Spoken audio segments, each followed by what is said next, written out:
there is no one to help the Son, and there is no one to help the Father. For those of you in this class who have kind of lived a certain pattern in your life that, according to your parents, have been negative, there is a reason that they have come to a place where they simply have given up. It's not because they wanted to. You get yourself to a place where you're no longer reachable by anyone. Okay? So remember, when we talk about trauma, we're not simply talking about the pain that lives, say, inside your mouth, like a toothache or a headache. You're talking about an event that has found its way. You know, the Taoists have this beautiful analogy that water has a tendency, as it's coming down the hill, it goes around the rocks, it creates its own paths, and ultimately it goes where it wants to go. Okay? You and I have no idea. Trauma is like water. It starts like a dot. And remember, trauma is a living organism. Pain is a living organism. What is it about all living organisms? They want to survive. They do not desire to be deleted.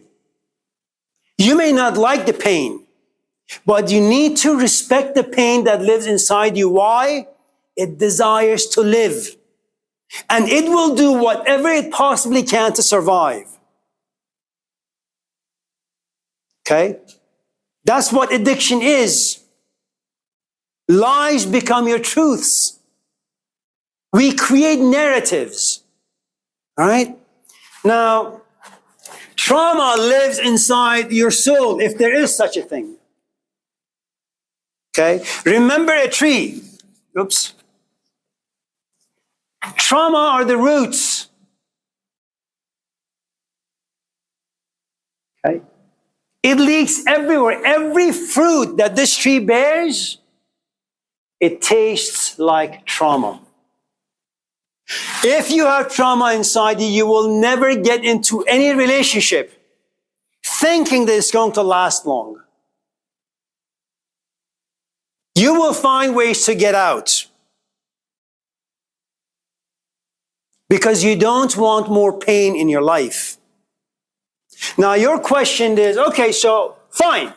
Is there a way out of this mess? The answer is yes.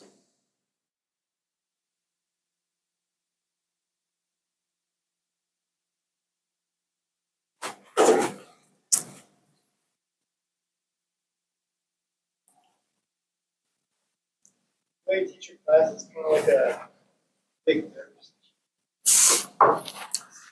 Well, that's what philosophy really is. It was said by Plato. It was said by the German poet Novalis that philosophy is medicine for the soul. And for the most part, it's true. You know, and I think it's more important today than ever before. You know, there are a couple of things you need to understand, Joaquin. Most of the schools, the curriculum, the way schools are taught, subjects are taught, they go back to the 18th, 19th century. Let's come to class, let's talk about Plato, let's talk about Karl Marx, and then go home. And here you are kind of just soaking up all this information but not knowing what to do with them. The climate has changed. When you're dealing with almost 60% depression rate, when you're talking about loneliness, when you're talking about mental illness, academic curriculum can no longer be the ones that were created in the 1800s. It just won't work. Almost every subject right now needs to be kind of approached in this particular way because it's irrelevant to society now. You know?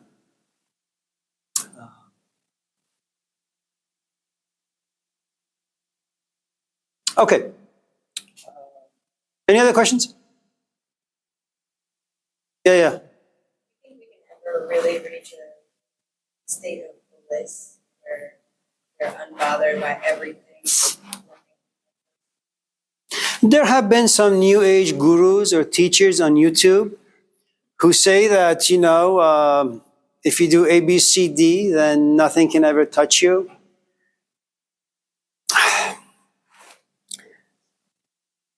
I think there are a couple of things. First, and forgive me, I don't mean to offend any of you here. Americans are really gullible, that they believe everything they see or read.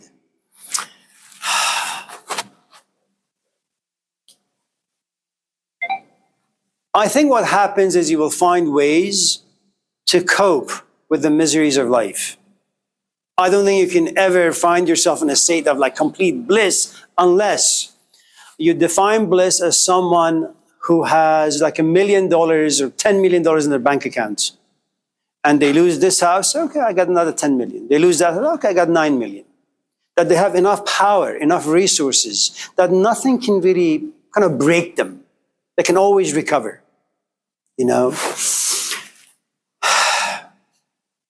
But no, bliss doesn't exist, except in tiny little moments.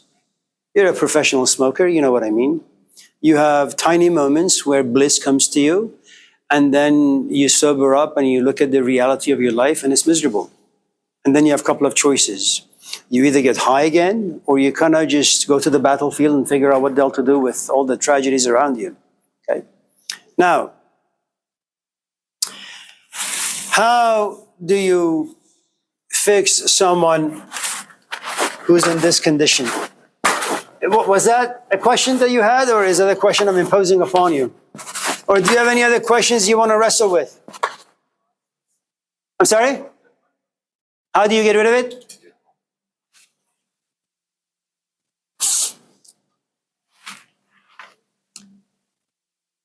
Let's create a scenario. Alex, is that okay? It's a hypothetical, but let's create it. Alex, do you like me? You sure? Okay.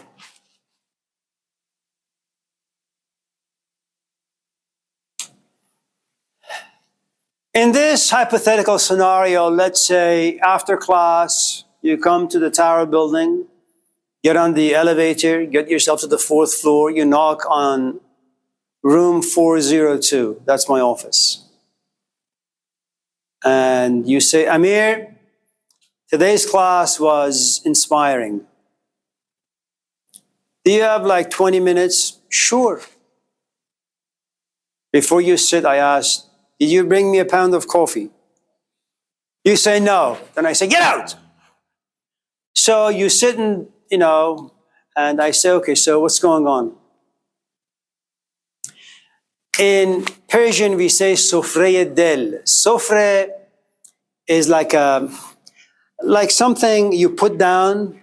Sofre in Iran is like this plastic cover you put on the ground, and then you put food on it, and then everybody just sits on the floor and eats it. You usually fold this blanket. It gets this big. But when you open it up, it covers this entire room. Sofre del means someone who has kept their misery, their tragedies, their sorrows, their traumas folded. No one can see it. No one knows it even exists. When you come to my office, say, Amir, I'm going to unfold this blanket. And I'm going to see all the things that live inside this blanket. And I see the horrifying narratives, experiences you've gone through. Okay? Now, at what stage do you do that?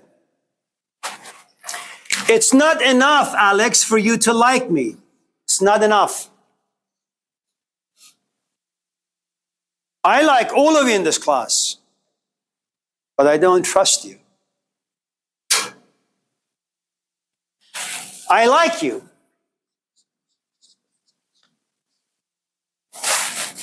And you need to come to my office at least 2-3 times a week.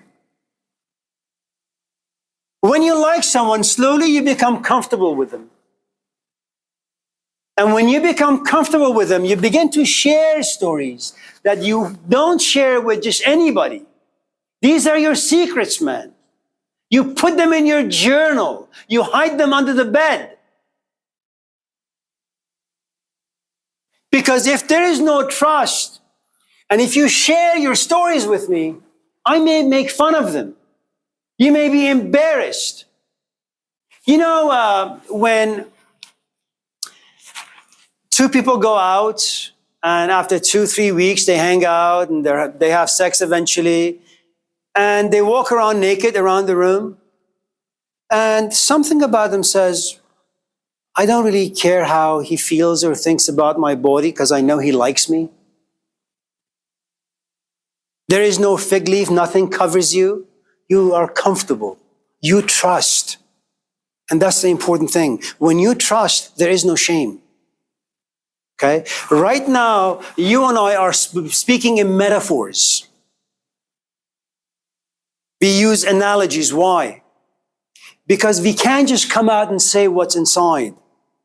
These are all strangers. What are they going to think about me? When you come to my office and you're comfortable, and in comfort you begin to share certain things, it's because you trust me. Which means what? You may be physically wearing garments, but emotionally you're slowly becoming naked. You're revealing things to me. Okay? Now, the only thing I can do is simply listen.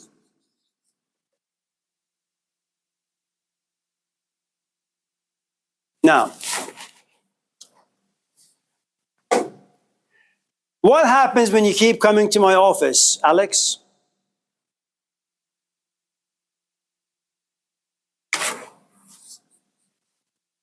What happens when you keep liking someone?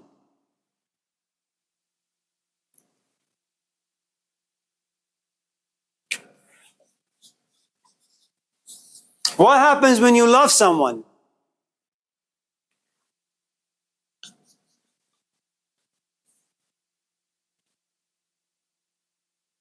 What happens when you become attached to them?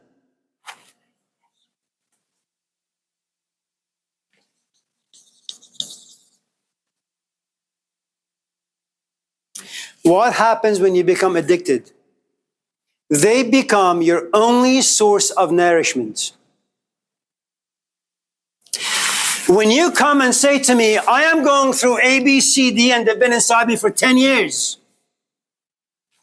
This is what I'm going to do. I'm going to listen, try to figure out this puzzle. Then I'm going to say a couple of things. And let me tell you what I'm going to look for.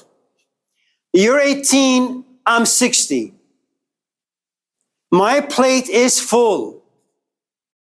It may be that you and I sit in this class and go back and forth in regards to an idea. I don't have patience or the time or the luxury of going back and forth. If I tell you do A, you better damn well just do A. No questions asked. I don't have time to convince you. If you come to my office and say, Amir, I don't want to go to school. I say, Alex, listen to me. I don't know you from Adam, man. You don't want to go to school? Don't go to school. My idea is that you should go to school. You're 18. You got another 60 years to go. Do you want those 60 years to be lived in poverty or privilege? Go to school. Get a master's. Get a PhD. Not in philosophy, anything you want. Just get a good goddamn degree from a good school. Then when you're 25, you have a job that pays you about $200,000. Save some money, buy a house. What have you done with a house? It anchors you. You're grounded. How do you fix up the house? You find yourself a good companion. Now that you're educated, your mind is educated, you're not going to go out with someone who's dumb and stupid unless you yourself are just high all the time. And then with a good woman or a good man and a house, now your anchor becomes stronger. Now you got kids. I'm not going to sit there and convince you the benefits of going to school. I don't have the patience for that. Or the energy. Now, one of the things you need to understand about love is the following. See, when you come to my office, you will love My body. You will love coming to the office. You will love sitting, looking at me, hearing my voice, me hearing your stories. Those are the things you will fall in love with. You will also fall in love with the emotions that are created. Okay? What I want you to fall in love with, my ideas. Go to school. Here's the problem. This requires will. You need to be disciplined. In other words, if I say go to school, you're going to say, well, emotionally, I'm not really inspired. And here's the thing, I don't give a shit if you're inspired. Blind faith, do as I say, just go to school. For that to happen, Alex, with this love that you have for me, you need to have respect as well. And when you have respect for me, there is the fear of the loss of respect. How do I lose respect for you? So that next time you email me, I'll just delete it. How? I'll tell you a couple of times, go to school, you don't listen. I say, well, I can't do it. I'm too old for this. The only way change will happen, is when you belong to a support system. And you can't do it on your own. Remember, you and I don't do well with pain. Always take this stuff to the very basics of life. You have a toothache, what do? You go to your dentist, you trust him, you have faith in him or her. They numb your mouth. Then they put this jackhammer and they pull it out. Good amount of pain. But after a day, it's finished. You're fixed. When you're dealing with trauma, you're talking about a journey that may take anywhere from 7 to 15 years. Addiction takes place maybe 1 year, maybe less. From sobriety to addiction, maybe 6 months, depending on what your choice of drug is. Overcoming the addiction is about 10 years.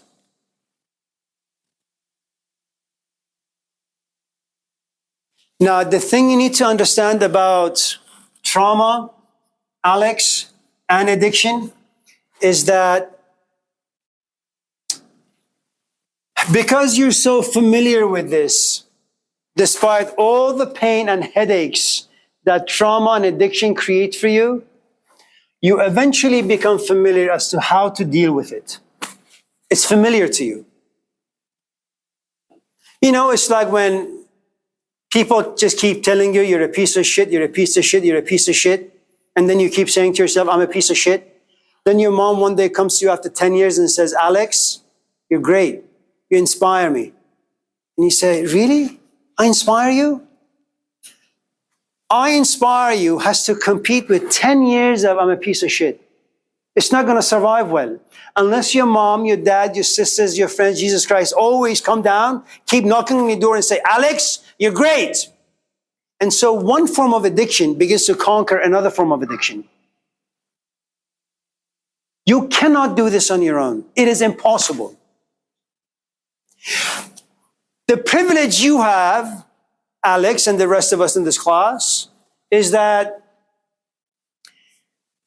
if you wait till you're my age, it's finished. You're going to die a miserable death. Your chance of recovery, almost 0%. But if you're 18, 19, 20, 21, 25, and you've come to realize that there is something inside that's poisonous, it's like IV covering everything that's good about you. If you can discipline yourself, find someone that you can trust, like, and then love, and then trust. And the thing you need to understand, which is really, really difficult, Alex, America has not yet created a narrative where codependency is found positive and beneficial. Everybody is independent. Everybody is an individual. Codependency is a sign of weakness.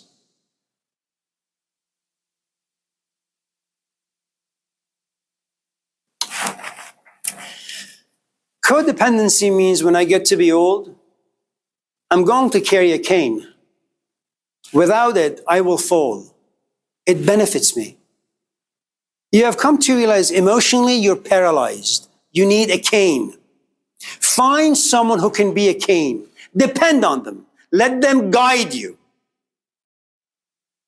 And it's going to be uncomfortable because you have to go against everything you feel and believe.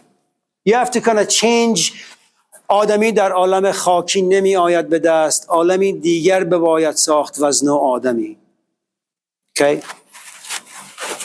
This is Alex, who's lived in a world for about 18 years.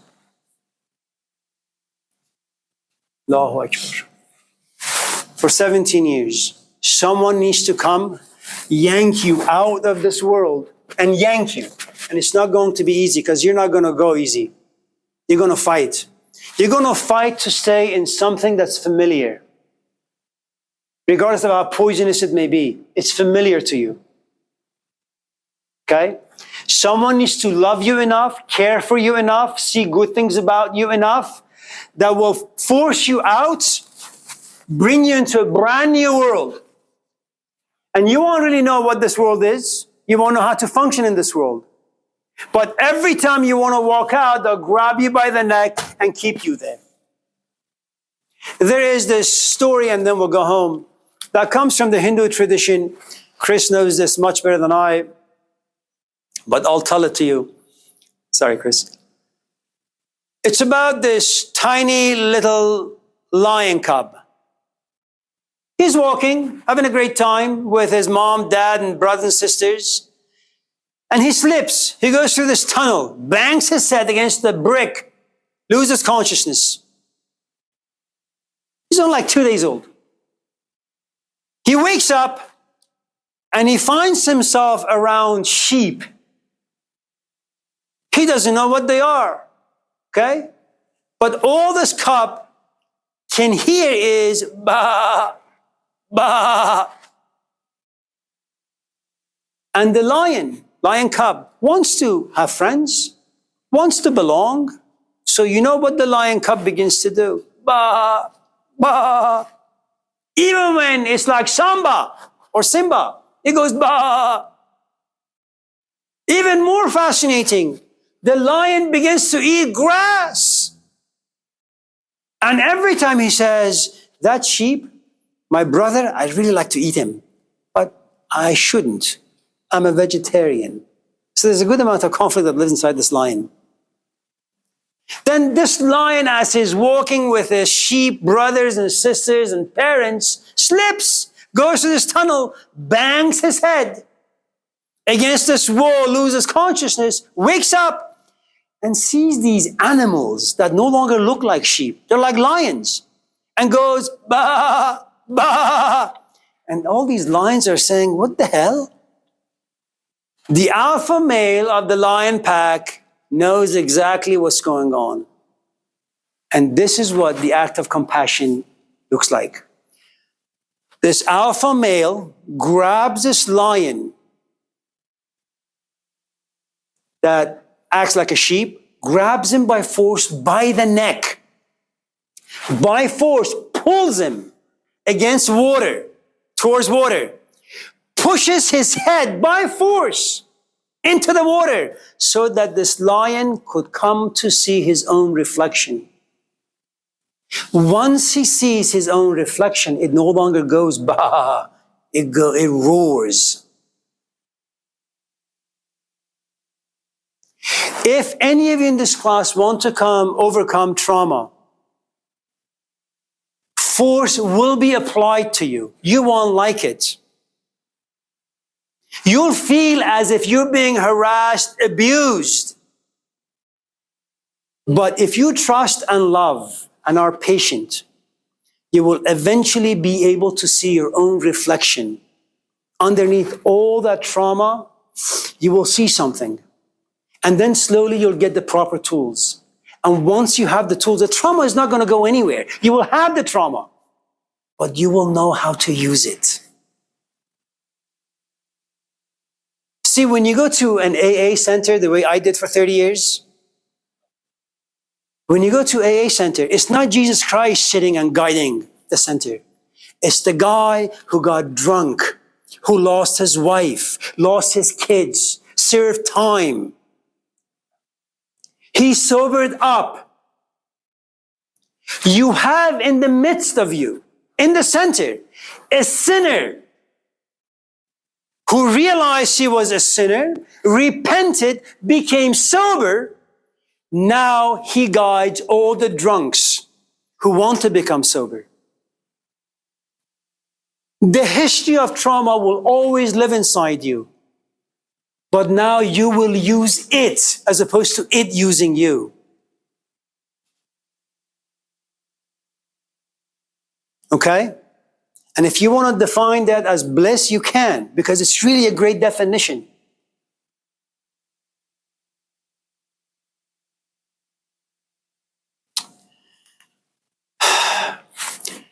We'll talk about the stages of love that lead to trust, faith, surrender. Hopefully, what's today? Maybe Thursday. So listen, have a good day. Take it easy. Be nice and kind to yourselves. Don't smoke.